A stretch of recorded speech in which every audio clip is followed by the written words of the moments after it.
Passer le Rubicon.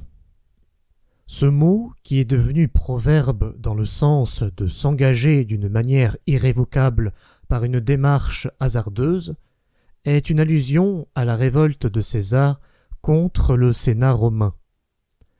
Le Rubicon séparait l'Italie de la Gaule cisalpine.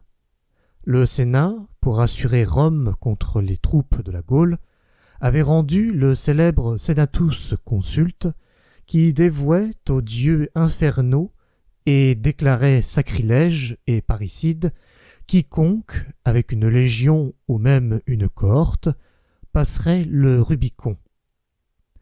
Quand le Sénat eut refusé à César le consulat et la continuation de ses gouvernements, celui-ci, qui n'attendait qu'un prétexte pour renverser Pompée, résolut de franchir les limites de son gouvernement et de marcher sur Rome.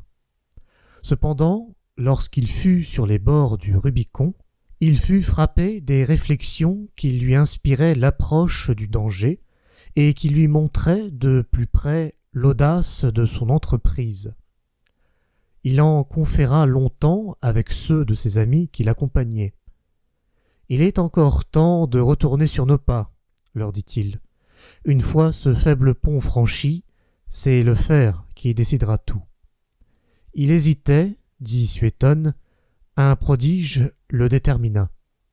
Un homme d'une taille et d'une beauté remarquables apparut tout à coup, assis à peu de distance et jouant du chalumeau.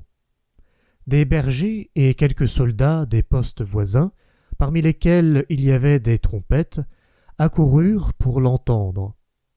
Il saisit l'instrument d'un de ces derniers, s'élança vers le fleuve et, tirant d'énergiques accents de cette trompette guerrière, il se dirigea vers l'autre rive. « Allons, dit-il, alors allons, où nous appelle la voix des dieux et l'injustice de nos ennemis. Le sort en est jeté.